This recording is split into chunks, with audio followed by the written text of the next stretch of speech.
ఈ దినము నన్ను మీరు జ్ఞాపకం చేసుకుని నాకు ఇచ్చిన అవకాశం బట్టి దేవునికి వందనాలు చెల్లించుకుంటున్నాను.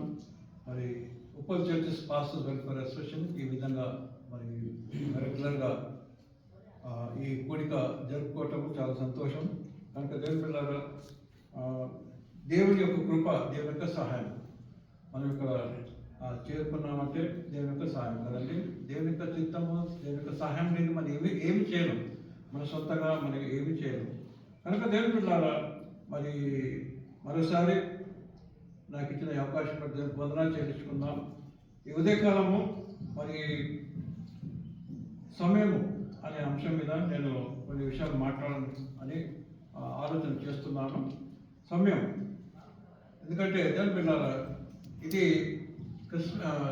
డిసెంబర్ మాసం అంటే క్రిస్మస్ సమయం కదండి, అందరికీ సంతోషకరమైన సమయం. కనుక దేవుని పిల్లలారా, మరి దేవుని వాక్యం నుండి మరి కొన్ని విషయాలు మనం చదువుకుందామండి. హల్లెలూయా. ఎక్లీసియాస్టిస్ లేక ప్రసంగిలో 3వ అధ్యాయం మనం చదువుకుంటాం. ప్రసంగి 3వ అధ్యాయంలో మొదటి 8 వచనం మనం చదువుకుందాం. దయచేసి చదివి సహాయం చేయండి. ప్రసంగి 3వ అధ్యాయము మొదటి 8 వచనాలు. 3వ అధ్యాయం ప్రసంగి గ్రంథము 3వ అధ్యాయం మొదటి నుండి కొన్ని వచనాలు చదువుకుందాం. ప్రతిదానికి సమయం కలదు. Ecclesiastes chapter 3 verses 1 to 8. ప్రసంగి గ్రంథము 3వ అధ్యాయం మొదటి నుండి 8 వచనాలు చదువుకుందాం. ప్రతిదానికి సమయం కలదు, ఆకాశము కింద ప్రతి ప్రయత్నములకు సమయం కలదు. పుట్టుటకు, చచ్చుటకు, నాటుటకు నాటబడిన దాన్ని పెరికివేయుటకు, చంపుటకు, బాగు చేయుటకు, పడగొట్టుటకు, కట్టుటకు, ఏడ్చుటకు, నవ్వుటకు, దుఃఖించుటకు, నాట్యమడుటకు, రాళ్లను పారవేయుటకు, రాళ్లను కుప్పవేయుటకు, కౌగిలించుట మానుటకు, వెతకుటకు, పోగొట్టుకొనుటకు, దాచుకొనుటకు, పారవేయుటకు, చింపుటకు, కొట్టుటకు, మౌనముగా నుండుటకు, మాటలాడుటకు, ప్రేమించుటకు, ద్వేషించుటకు, యుద్ధము చేయుటకు, సమాధాన పడుటకు, కష్టపడిన వారికి తమ కష్టము వలన వచ్చిన లాభమేమి? Thank you. ఇక్కడ మనం సమయం యొక్క ప్రాముఖ్యత మనం చూస్తున్నాం. మరి దేవుని రాజ్యంలో సమయం యొక్క ప్రాముఖ్యత ఎంతో మనం చూస్తాం. దేవుని రాజ్యంలో సమయం యొక్క ప్రాముఖ్యత కదండి. మన జీవితంలో కూడా మనం చూస్తాం. మరి ఇవన్నీ మనం చేసుకోవాలండి, ఇది చేసుకోవాలా, అది చేసుకోవాలని చెప్పేసి అనేక విధాలుగా మనము మన ప్లాన్స్ వేసుకుంటాం కదండి. కనుక దేవుని పిల్లలారా, ఈ లోకంలో మనం చూస్తున్నాము. మరి ఒకప్పుడు మరి పాత కాలంలో వాళ్ళు ఏమి జీవించినారో మరి మనకు తెలుసు కదండి.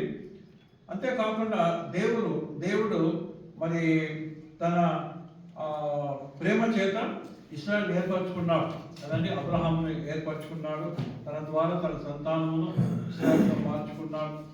ఆ తర్వాత దేవుని పిల్లలారా, మనం చూస్తాము, దేవుడు ఒక కాలం నిర్ణయించినాడు కదండి. మానవులందరికీ మరి ఆ విమోచన కలగటానికి మరి దేవుడు ఒక కాలము నిర్ణయించినాడు. కనుక దేవుని పిల్లలారా, ఈ లోకంలో మనం చూస్తున్నాం, టైం ప్రతి ఒక్కరికి ఒక టైం ఉందండి కదండి. రాజుల టైం, అందరూ మరి ఒకప్పుడు ఏ విధంగా అనేక రాజ్యాలు వాళ్ళు ఈ లోకంలో ఏలినారో మనకు తెలుసు. అనేక మరి రాజులు ఏలినారు. అయితే దేవుని పిల్లలారా, ఈ విధంగా ప్రతి దానికి ఒక సమయం ఉందని మనం చూస్తున్నాం కదండి. ఈ ఎక్లీసియాస్టిస్ మనం చదువుకున్న ప్రసంగి 3వ అధ్యాయంలో మొదటి 8 వచనాలు చదివినట్లయితే అక్కడ ప్రతి దానికి ఒక సమయం ఉందని చెప్పేసి మనము చూస్తున్నాం. కనుక ప్రతి దానికి ఒక సమయం ఉన్నది. మరి సమయం లేదు అని చెప్పి మనం అనుకోవటానికి వీలేదు. ప్రతిదీ దేవుడు మరి నిర్ణయించిన ప్రకారమే జరుగుతుంది. కనుక a time for everything, there is a time for everything అని ఇక్కడ మనం చదువుకుంటాం. రెండవదిగా దేవుని పిల్లలారా, మనం చూసినట్లయితే మరి when the time was fulfilled లేక కాలము సంపూర్ణమైనప్పుడు అని, పరిపూర్ణమైనప్పుడు అనే వాక్యాన్ని మనం చదువుకుంటాం. గలతీయులకు రాసిన పత్రికలో 4వ అధ్యాయము 4-5 వచనం మనం చదువుకుందాం. దయచేసి చదవండి. అయితే కాలము పరిపూర్ణమైనప్పుడు దేవుడు తన కుమారుని పంపెను. ఆయన స్త్రీయందు పుట్టి మనం దత్తపుత్రులను కావాలని ధర్మశాస్త్రమునకు లోబడి ఉన్న వారిని విమోచించుటకై ధర్మశాస్త్రమునకు లోబడిన వాడాయను. Thank you. ఇక్కడ మనం చూస్తున్నాం ఏంటంటే సంయమం కదండి. ఇక్కడ ఏం చూస్తున్నాం? గళితీయులకు రాసిన పత్రికలో 4వ అధ్యాయము 4వ వచనం మనం చూస్తున్నాము. అయితే కాలం ఏమైందంట? పరిపూర్ణమాయను. The time was fulfilled. అంటే దేవుని మరి టైం టేబుల్లో మరి ఒక టైం ఉన్నది కదండి. మనము ఆదికాండం మనం చూస్తే మొదటి అధ్యాయంలో మరి దేవుడు ఏ విధంగా సృష్టిని 6 దినములలో మరి చేసినట్టు మనం చూస్తున్నాం కదండి. అంతేకాకుండా 7వ దినము ఆయన ఏం చేసినాడు? విశ్రాంతి తీసుకున్నాడు. ఈ విధంగా మరి దేవుడి యొక్క టైం టేబుల్లో మరి ఇవన్నీ ఉన్నాయి. అయితే కాలము పరిపూర్ణమైనప్పుడు అంటే దేవుడు నిర్ణయించిన ప్రకారము ఆయన టైంలో ఆయన సమయం కదండి, మన సమయం కాదండి, ఆయన సమయం. అయితే కాలం పరిపూర్ణమైనప్పుడు దేవుడు తన కుమారుని పంపెను. ప్రైజ్ ది లార్డ్, హల్లెలూయా కదండి. దేవుడు తన కుమారుని పంపెను. ఏ లోకాన్ని పంపినాడండి?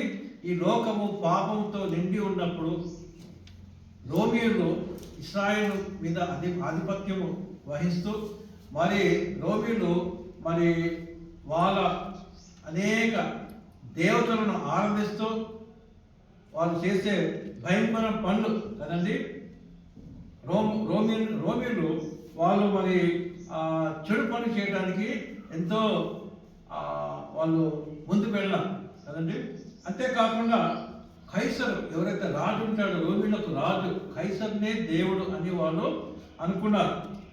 మరి కైసరే దేవుడు కాదు, ఇంకా అనేక దేవతలు వాళ్ళకు మరి ఉన్నట్టు వాటికి గొప్ప గొప్ప మరి బిల్డింగ్స్ కట్టినారు. ఎంత గొప్ప బిల్డింగ్స్ అంటే మరి ఈ 2000 సంవత్సరాల్లో అనేక వాటిని మరి నాశనం చేసినప్పటికీ ఇంకా కొన్ని ఉన్నాయి. కనుక దేవుడి పిల్లలకి ఏం చూస్తున్నామంటే మరి ఈ టైం కదండి 2000 years బ్యాక్, 2025 years బ్యాక్ దేవుడు ఏం చేస్తున్నాడంటే మరి యేసు ప్రభుని లోకానికి పంపించినాడు కదండి. లోకానికి పంపించినాడు. ఈ లోకము పాపంతో నిండి ఉన్న లోకానికి పంపించినాడు. మరి రోమీయులకు రాసిన పత్రికలో 5వ అధ్యాయంలో 8వ వచనంలో చక్కటి మార్గం చదువుకుంటాం. Romans chapter 5 verse 8. దాంట్లో మనం ఇంకనూ పాపములుగా ఉన్నప్పుడు దేవుడు మన ఎడల తన ప్రేమను కనపరచని చెప్పేసి ఒక మాట చదవండి. అయితే దేవుడు రోమపత్రిక 5:8 5వ అధ్యాయం 8వ వచనము. అయితే దేవుడు మన ఎడల తన ప్రేమను వెల్లడిపరుచుచున్నాడు. ఎట్లనగా మనం ఇంకా పాపులమై ఉండగానే క్రీస్తు మన కొరకు చనిపోయెను. కనుక దేవుడు చూస్తున్నాం ఏంటంటే మరి ఈ పాపంతో నిన్న లోకానికి మరి యేసు ప్రభు మరి వచ్చినాడు కదండి. ఎందుకంటే టైం అయింది, కాలం పరిపూర్ణమైంది కనుక నువ్వు వెళ్ళాలి అన్నప్పుడు యేసు ప్రభు లోకానికి వచ్చినాడు కదండి. అయితే దేవుడు మన ఎడల తన ప్రేమను వెల్లడిపరుచుతున్నాడు. ఎట్లనగా మనం ఇంకనూ పాపులమై ఉండగానే, లోకము పాపంతో నిండి ఉండగానే కదండి, లోకం భయంకరమైన పాపం కదండి. రోమిళ్ళు వాళ్ళ దీంట్లో పంపై అనే స్థలములో మరి ఆ టైంలో దేవుని పిల్లల వేల్కొన వచ్చి చనిపోయినారు. చాలామంది వాళ్ళు ఏ విధంగా ఉన్నారో ఆ విధంగానే చనిపోయినారు. కనుక మరి కొన్నిసార్లు అనుకోవచ్చు అట్లా చనిపోతారు, కూర్చున్న వాళ్ళు కూర్చున్నట్లే, పడుకున్న వాళ్ళు పడుకున్నట్లే, వాళ్ళు పనిచేస్తున్న వాళ్ళు ఆ విధంగా ఎట్లా అని చెప్పేసి అనుకుంటే దేవుని పిల్లల ఒక ఎగ్జాంపుల్ మనం చూసినాం కదా. మరి వికారాబాద్ దగ్గర ఇక్కడ ఒక బస్సు పోతుంటే ఒక టిప్పర్ వచ్చి కంకర్తో ఏమైందండి, ఆ బస్ మీద పడ్డప్పుడు ఏమైంది, దాంట్లో చాలా మంది చనిపోయినప్పుడు ఆ కూర్చున్న వాళ్ళ మీద ఆ కంకర్ పడ్డప్పుడు అట్లే చనిపోయినారు. వాళ్ళు అదే పొజిషన్లో ఉన్నారు కదండి. కనుక దేవుని పిల్లల అది చిన్న ఎగ్జాంపుల్ నేను చెప్తున్నా, ఆ విధంగా జరుగుతుంది. కనుక దేవుని పిల్లల భయంకరమైన పరిస్థితులు, పంపై అనే స్థలము చాలా చెడుకు మరి చాలా మరి భయంకర పరిస్థితులు అక్కడ జరిగినాయి కదండి. అయినప్పుడు దాని పిల్లల ఈ విధంగా మరి భయంకరమైన పాపంతో కూడి ఉన్న లోకానికి యేసు ప్రభు వచ్చినాడు. దేవుని స్తోత్రం, హల్లెలూయా. ఎందుకంటే దేవుడు మన ఎడల తన ప్రేమను చూపించను కదండి. God has shown his love to us. మనము ఆ పాపంలో పడి మనం నాశనం కాకుండా ఉన్నట్టు దేవుడు మనల్ని జ్ఞాపకం చేసుకున్నాడు. గలతీ 4:4 తిరిగి వస్తామండి. అయితే కాలం పరిపూర్ణమైనప్పుడు దేవుడు తన కుమారుని పంపెను. ప్రైజ్ ది లార్డ్, హల్లెలూయా. దేవుడి పాపంతో నిండిన లోకానికి మరి యేసు ప్రభుని పంపాడు. ఎందుకంటే మరి మనకు రక్షణ కావాలని, మనము రక్షింపబడాలని, మన పాపను కడిగివేయబడాలని, మన నూతన జీవితం పొందుకోవాలని, మనము ఆయన బిడ్డలుగా మారాలని మన కొరకు యేసు ప్రభు ఈ లోకానికి వచ్చాడు కదండి. అయితే కాలం పరిపూర్ణమైనప్పుడు దేవుడు తన కుమారుని పంపెను. ఆయన స్త్రీ యందు పుట్టి మనము దత్తపుత్రులను కావాలని ధర్మశాస్త్రం లోబడి ఉన్న వారు ఎందుకు యేసు ప్రభు ఈ లోకానికి వచ్చినాడు?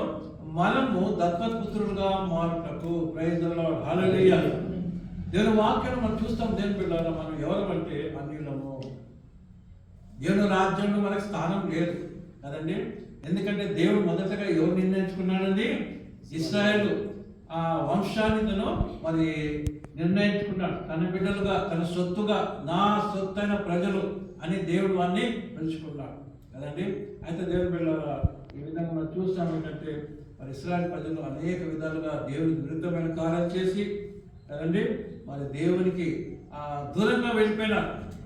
కనుక దేవుని పిల్లల టైం ఫుల్ఫిల్ అయినప్పుడు, కరెక్ట్గా టైం అయినప్పుడు మరి దేవుడు యేసు ప్రభు లోకానికి పంపించినాడు. కనుక తర్వాత మూడవదిగా మనం చూస్తున్నాం ఏంటంటే మనలను దత్తపుత్రులుగా మార్చుటకు యేసు పంపించినాడు. మనల్ని దత్తపుత్రుడు అంటే ఆయన బిడ్డలుగా మార్చుకుంటకు ఆయన వచ్చినాడు. ప్రైజ్ ది లార్డ్, హల్లెలూయా కదండి. మనందరికి తెలిసిన మరి ప్రియమైన వాక్యం యోహాను పత్రిక, యోహాను సువార్తలో 3:16 వచ్చిన మనందరికి తెలుసు కదండి. దేవుడు లోకమును ఎంతో ప్రేమించెను కాగా తన అద్వితీయ కుమారుని యందు విశ్వాసం ఉంచువాడు, విశ్వాసం ఉంచు ప్రతివాడు, హల్లెలూయా, విశ్వాసం ఉంచు ప్రతివాడు ఎంతోనైనా మరి రక్షింపబడి చదువుతుంది. దేవుడు లోకమును ఎంతో ప్రేమించెను కాగా ఆయన తన అద్వితీయ కుమారునిగా పుట్టిన వాని యందు విశ్వాసము ప్రతివాడు ఏం కాదంట నశింపవద్దు, నిత్య జీవం పొందినట్లు ఆయనని అనుగ్రహించెను. కనుక మనమంతా మరి నిత్య జీవితం పొందుకోవాలని, దేవుని రాజ్యంలో ప్రవేశించాలని దేవుడు నిర్ణయించాడు. కనుక కాలం సంపూర్ణమైనప్పుడు, కాలం పరిపూర్ణమైనప్పుడు, when the time was fulfilled, Jesus came into the world. కనుక దేవుడు యేసు ప్రభు వచ్చి మనకి ఏం చేస్తాడంటే అన్యులమైన మనము ఆయన రాజ్యంలో ప్రవేశించటకు అవకాశం ఇచ్చినాడు. ఎంతమంది అయితే ఆయన నమ్ముకున్నారో వాళ్ళందరికీ యోహాను సువార్త, యోహాను పత్రికను మనం చూస్తాం. మొదటి అధ్యాయంలోనే మనం చూస్తాం, ఆది యందు వాక్యం ఉండెను, వాక్యము దేవుడై ఉండెను, ఆ వాక్యమే శరీరధారి అయి ఈ లోకానికి కదండి. ఎవరమ్మా? ఎవరంటే యేసు ప్రభు. ప్రైజ్ ది లార్డ్, హల్లెలూయా. ఆ వాక్యమే యేసయ్య కదండి. కనుక అక్కడనే 12వ వచనం మనం చదువుకుంటాం. 12th verse, John 1:12. ఎందరూ అంగీకరించిరు వారందరికీ అనగా తన నామమునందు విశ్వాసముంచు అందరికీ దేవుని పిల్లలగుటకు ఆయన అధికారం ఇచ్చెను. ప్రైజ్ ది లార్డ్, హల్లెలూయా. కనుక దేవుని పిల్లారా, తన నామమందు ఎవరైతే నమ్మకుండా ఉన్నారో వారందరికీ ఏమిచ్చారంట అధికారం. ఆయన పిల్లలుగా మార్చుకున్నారు. అదే అడాప్షన్ కదండి, అడాప్షన్, దత్తపుత్రత్వము కదండి. కనుక దేవుని పిల్లలారా, తనను ఎందరూ అంగీకరించారు అంటే యేసు ప్రభు ఎందరూ అంగీకరిస్తారు. యేసు ప్రభు వచ్చినప్పటి నుంచి ఇప్పుడు 2025 ఇయర్స్ అయిపోయింది కదండి. 2025 ఇయర్స్. ఈ 2025 ఇయర్స్లో మరి ఇస్రాయల్ దేశంలో, ఆ తర్వాత మరి రోమా సామ్రాజ్యంలో, ఆ తర్వాత యూరోప్లో, ఆ తర్వాత ఆఫ్రికాలో, ఆ తర్వాత ఆసియా ఖండంలో, ఆ తర్వాత మరి north America, south America, Australia, New Zealand కదండి, ఇంకా ప్రపంచమంతా చైనా, రష్యా, కొరియా, ఇవన్నీ దేశాల్లో ఎందరైతే యేసుప్రభువుని అంగీకరించినారో వారందరికీ దేవుడు ఏమి ఇచ్చినాడండి? అధికారం ఇచ్చినాడు. Praise the lord. హల్లెలూయా. ఏం అధికారం అది? ఆయన పిల్లలకు అధికారం ఇచ్చినాడు. అంటే దత్త పుత్రత్వం ఇచ్చినాడు, అడాప్షన్ కదండి. కనుక దేవుని పిల్లలారా, మనము ఒకప్పుడు ఎవరమండి? మనము అన్నిలో కదండి. ఆ స్త్రీ అంటది, అయ్యా నా కూతురు బాగలేదు, నా కూతురు ముట్టి బాగు చేయి అంటే యేసయ్య అంటాడు, నేను వచ్చింది నశించిపోతున్నా ఇశ్రాయేలు వారికి నేను వచ్చినా అంటాడు కదా. రొట్టె ముక్క తీసి నేను కుక్కలకు వేయటము, పిల్లల రొట్టె తీసుకొని కుక్కలకు వేయటము మంచిది కాదు అంటాడు కదా. అది కరెక్ట్ కాదంటే అప్పుడు ఏమంటుంది ఆ స్త్రీ? అయ్యా ఆ బల్ల మీద నుంచి కొన్నిసార్లు రొట్టె ముక్కలు కింద పడ్డప్పుడు కుక్కలు తింటాయా, కుక్క పిల్లలు తింటాయా అంటే నీ వాక్యము నేను కూడా తింటానయ్యా, నీ వాక్యం నాకు కూడా కావాలయ్యా అన్నప్పుడు దేని పిల్లలు కదా. ఎంత చక్కటి మాట కదండి. నిజమే ప్రభువా, నిజమే ప్రభువా. ఒక్క పిల్లలు కూడా యజమానుల బల్ల మీద నుండి పడు, యజమానుని బల్ల మీద నుండి పడు, ముక్కలు తినును కదా, రొట్టె ముక్కలు తినుడు కదా అని చెప్పాను. అప్పుడు ఆమెను అభినందిస్తాడు కదండి. ఏమంటాడు ఆమె గురించి? అమ్మాని విశ్వాసం చాలా గొప్పది కదండి. ఇశ్రాయేలు వాళ్ళకు లేని విశ్వాసం నీకున్నది. Praise the lord. కదండి. కనుక మత్తయి సువార్త 4వ అధ్యాయం 4వ వచనంలో మనుషుడు రొట్టె వలన మాత్రమే కాదు, దేవుని నోటి నుండి వచ్చి ప్రతి మాట వలన జీవిస్తున్నాం కదండి. కనుక దేవుని పిల్లలారా, ఆ స్త్రీ ఏం కోరిందండి? దేవుని మాటలు, యేసయ్య మాటలు కోరింది. అయ్యా నువ్వు మాట్లాడు, అయ్యా నువ్వు మాట్లాడు, కూతురిని బాగు చేయి అని వెంటబడ్డది కదండి. కనుక దేవుని పిల్లలారా, మనం ఒకప్పుడు ఎవరంటే మనం అన్యులం ఉంటే దేవుని పిల్లలారా, ఎవరైతే వాళ్ళని అంగీకరించినారో వారందరికీ దేవుడు ఇచ్చాడండి అధికారం ఇచ్చాడు. పిల్లలుగా మార్పుకు మరి అధికారం ఇచ్చాడు. కనుక దేవుని పిల్లలారా, టు మేక్ చిల్డ్రన్ కదండి, to as many as received him he gave them the power to become children of God కదండి. Now we are the children of God. దీని రాజ్యంలో మనకు కూడా స్థానము ఇచ్చినాడు. కనుక దేవుని పిల్లలారా, time, there is time for everything కదండి. ప్రతి దానికి టైం, సమయం అనేది ఉండదు కదండి. కొన్నిసార్లు అనుకుంటాం టైం కాలేదనుకుంటాం, కానీ దేవుని మరి ఆ టైం టేబుల్లో మరి టైం అయిపోయింది కదండి, అయిపోయింది. ఇంకా దేవుని పిల్లలారా, ఇక చివరిగా మిగిలింది ఏంటంటే దేవుని పిల్లలారా మరి జడ్జిమెంట్ కదండి. చివరికి మిగిలింది ఏంటంటే జడ్జిమెంట్. ఆ తర్వాత నూతన భూమి, నూతన ఆకాశం, ప్రతిదీ నూతనముగా మారిపోతుంది కదండి. కనుక దేవుని పిల్లలారా, అది ఆ తర్వాత. కానీ మనం జీవించినంత మరి ఈ మన టైంలో మనం ఏం చేయాలండి? మనం చేయవలసిన పని మనం చేయాలి. దేవుడు మనకి ఇచ్చిన పని మనము చేయాలి. సువార్తికుని పని చేయము అని పౌలు భక్తుడు తిమోతికి హెచ్చరిస్తున్నాడు. కనుక దేవుని పిల్లలారా, మరి దేవుడు నాకు మంచి అవకాశం బట్టి దేవుడు వందనాలు చేయించుకుందాం. అయితే కాలము పరిపూర్ణమైనప్పుడు దేవుడు తన కుమారుని పంపాడు. కనుక క్రిస్మస్ టైంలో మనందరికీ మరి పాస్టర్ గారు అందరికీ వాక్యం తెలుసు. మరి పాస్టర్కి వాక్యం చెప్పాలంటే కష్టం కదండి. అయినప్పటికీ మన వాక్యంలో నుండి మన కొన్ని విషయాలు ధ్యానించుకోవటము చాలా మంచిది కదండి. కనుక మరి కాలము అనే అంశం మీద నేను కొన్ని విషయాలు మీకు చెప్పినాను. కనుక మరి కాలం దేవుని రాజ్యంలో, ఆయన మరి రాజ్యంలో చాలా ప్రాముఖ్యత కదండి. Time is very important in the దేవుడు కొద్ది మాటలు దీవించిన దాకా నాకు ఇచ్చిన అవకాశం బట్టి కూడా మరి చైర్మన్ మరి గోనపేట గారికి, ప్రెసిడెంట్ అశోక్ రాజ్ గారికి, అందరికీ వందనాలు చెల్లిస్తున్నాను. Wish you all happy Christmas. Thank you pastor గారు.